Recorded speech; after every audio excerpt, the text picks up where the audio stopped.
Hello दोस्तों, तो बढ़ते हैं इस सीरीज के 4th एपिसोड की तरफ। एपिसोड के शुरुआत में गुयनजी सीसीटीवी कैमरा की रिकॉर्डिंग चेक कर रहा था कि आखिर उसे वो ड्रिंक किसने पिलाई थी, जिसके बाद तो वो सोबर होने का नाम तक नहीं ले रहा था। वेनमिन और शेन को इस बात का शक होता है कि ये जरूर विवी या फिर मिस्टर ली मुबई का काम होगा, लेकिन कैमरा में तो ऐसा कुछ भी नजर नहीं आया। इसलिए गुयनजी कहने लगा कि नहीं, उन दोनों में से कोई भी नहीं। जहाँ वो इतना सीरियस था, इधर वेनमिन और शेन को तो मजाक सूझ रहा होता है, जिस पर गुयनजी ने इन दोनों को डांट दिया कि मेरी मदद करने के लिए आए हो या फिर मेरा मजाक उड़ाने। नेक्स्ट सीन में गुयनजी को उसकी मॉम ने बुला लिया था और डाइवोर्स पेपर देते हुए कहती है कि ये आज के आज ही तुम्हें सिहान से साइन करवाने होंगे। आखिर विवी तुम्हारा कब तक वेट करेगी? मैं उसके पेरेंट्स को क्या जवाब दूं? पूरे 3 साल हो गए हैं उसने तुम्हारे लिए इतना वेट किया, अब तुम्हें भी उसके बारे में सोचना चाहिए। जबकि इधर गुयनजी ने साफ साफ इनकार कर दिया कि मॉम, उसने मेरी जान जरूर बचाई थी, लेकिन इसका मतलब ये नहीं कि मैं उसे पसंद करता हूँ या उसे शादी करूंगा।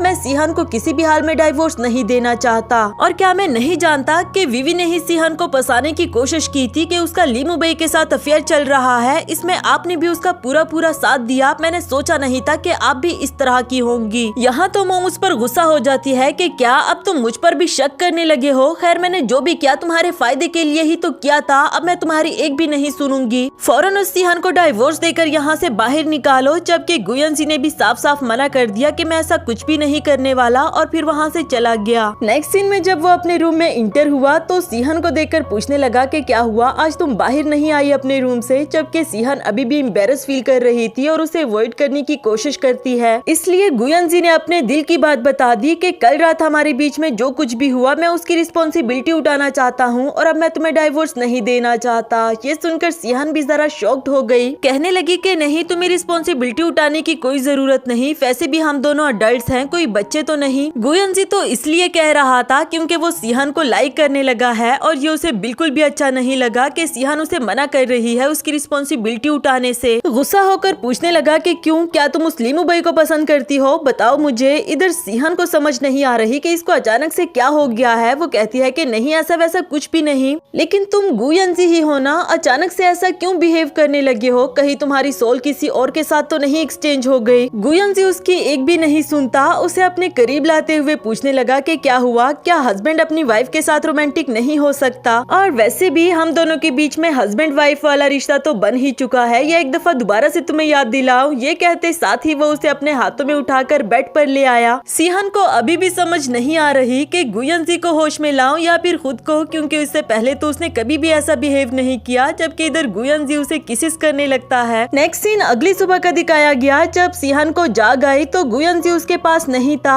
इधर डोर पर नॉक करके मेड ने बताया कि बॉस बाहर आपका वेट कर रहे हैं, जल्दी से ब्रेकफास्ट करने के लिए आ जाएं। ये सुनकर सिहान सोचने लगी कि गुयनजी अभी तक ऑफिस क्यों नहीं गया। खैर, जब वो बाहर आई तो मेड ने बताया कि ये सब कुछ बॉस ने आपके लिए खुद अपने हाथों से बनाया है, वो मुझे अपनी हेल्प भी करने नहीं दे रहे थे। अब सिहान को भी थोड़ा सा रियलाइज होने लगा था कि गुयनजी उसके लिए फील करने लगा है। खैर, जब उसने मॉम के बारे में पूछा कि वो कहाँ है तो मेड ने बताया कि वो तो एक ट्रिप पर चली गई। नेक्स्ट सीन में विवी मिम्बई के पास आती है। उसे कहने लगी कि यकीनन तुम मुझे तो जानती ही होगी। मिम्बई बोली कि हाँ क्यों नहीं, हम दोनों पार्टी में ही तो मिले थे गुयनजी के घर पर। बताओ, तुम मुझसे कुछ कहना चाहती हो क्या? वो बोली कि हाँ, मैं आपसे ये कहना चाहती हूँ कि सिहान के डिजाइन्स को प्रमोट मत करें, क्योंकि वो अच्छी लड़की नहीं है। आज से 3 साल पहले उसने कुछ ट्रिक्स लड़ाकर गुयनजी से शादी कर ली और अब वो उसका फायदा उठाना चाह रही है ताकि वो फेमस हो जाए। इवन के उसके पीठ पीछे वो ली मुबई के साथ अफेयर चला रही है। इस तरह की काफी सारी बातें करके मिम्बई के कान भरती है। जबकि मिम्बई बोली कि फिलहाल तो मैं इसके बारे में कुछ नहीं कह सकती, हाँ लेकिन इस बारे में मैं सोचकर जरूर बताऊंगी। जो कहकर वो वहाँ से जाने लगी। जबकि इधर विवी खुश हो रही थी कि अब मैं भी देखती हूँ सिहान के डिजाइन्स को कौन वैल्यू देता है। नेक्स्ट सीन में गुयनजी को दिखाया गया।